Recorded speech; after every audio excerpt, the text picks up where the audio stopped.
ദൈവനാമത്തിന്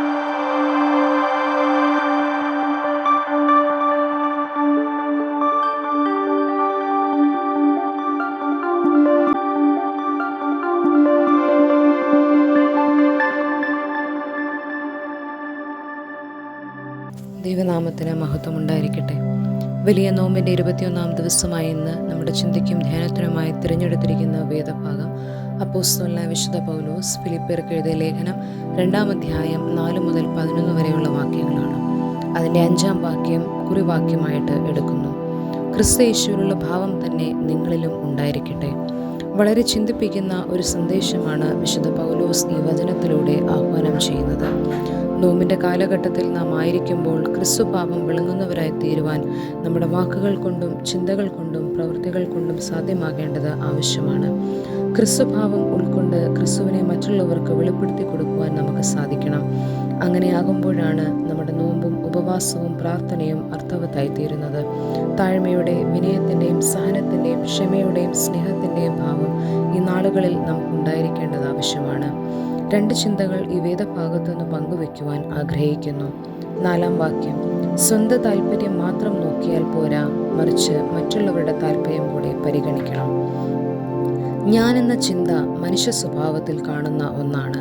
എന്നാൽ നാം മാത്രമല്ല, നമ്മുടെ ഇഷ്ടാനിഷ്ടങ്ങൾ മാത്രമല്ല, അവരുടെ താല്പര്യങ്ങളെയും മാനിക്കുമ്പോൾ നാം മാനുഷിക സ്വഭാവത്തിൽ നിന്ന് ക്രിസ്തുഭാവമുള്ളവരായി മാറുന്നു. അവരെ ഉൾക്കൊള്ളുവാനും സ്നേഹിക്കുവാനും കരുതുവാനും നമുക്ക് കഴിയണം. സ്നേഹിതനായാലും നമ്മെ ദ്രോഹിക്കുന്നവർക്കായാലും അവരെയും ക്രിസ്തുവിൽ പരിഗണിക്കുമ്പോഴാണ് നോമ്പ് അർത്ഥവത്തായിത്തീരുന്നത്. 2-ാമതായി 6-ാം വാക്യം, അവൻ ദൈവരൂപത്തിലിരിക്കെ ദൈവത്തോടുള്ള സമത്വം മുറുകെ പിടിച്ചുകൊള്ളണം എന്ന് വിചാരിക്കാതെ ദാസരൂപമെടുത്തു. ദാസരൂപം എടുത്തവനായ ക്രിസ്തു. നാം മറ്റുള്ളവർക്ക് ദാസനെ പോലെ ശുശ്രൂഷിപ്പാനിടയാകണം. ക്രിസ്തുവിൽ വിളങ്ങിയ ഏറ്റവും വലിയ ഒരു ഭാവമാണ് ദാസരൂപം. സ്വർഗസ്ഥനായ പിതാവിൻ്റെ വലതുഭാഗത്ത് തൻ്റെ സ്വർഗീയ മഹിമകളെല്ലാം വെടിഞ്ഞുകൊണ്ട് കാലിത്തൊഴുത്തിലേക്ക് തൻ്റെ ജീവിതത്തെ ചുരുക്കുകയും ലജ്ജാകരമായ ക്രൂശ് വഹിക്കുകയും ചെയ്തത് തന്നിൽ ദാസരൂപം വിളങ്ങിയതുകൊണ്ടാണ്.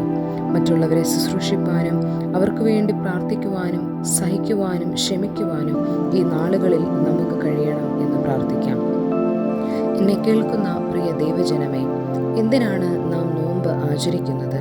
പേരിന് വേണ്ടി മാത്രമാണോ അതോ നമ്മുടെ രൂപാന്തരത്തിന് വേണ്ടിയാണോ എന്ന് ചിന്തിക്കേണ്ടത് ആവശ്യമാണ്.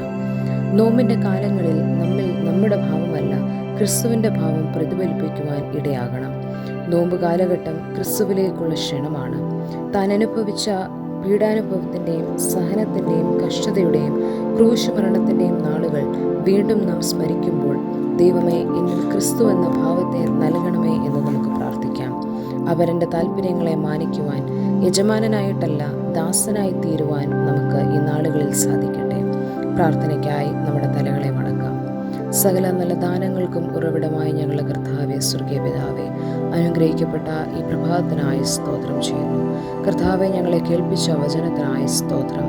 കർത്താവെ, ഞങ്ങൾ ക്രിസ്തുവിൻ്റെ ഭാവമുള്ളവരായി തീരുവാൻ ഈ നോമ്പിൻ്റെ കാലഘട്ടത്തിൽ ഞങ്ങളെ ഇടയാക്കണമെന്ന് പ്രാർത്ഥിക്കുന്നു. ഞങ്ങളെ കാണുന്നവർക്കെയും കർത്താവെ, ക്രിസ്തുവിനെ കണ്ടതുപോലെ ആക്കി തീർക്കണമെന്ന് പ്രാർത്ഥിക്കുന്നു. ഈ പകൽക്കാലം ഞങ്ങളെ എല്ലാവരെയും അവിടുന്ന് അനുഗ്രഹിക്കണമേ.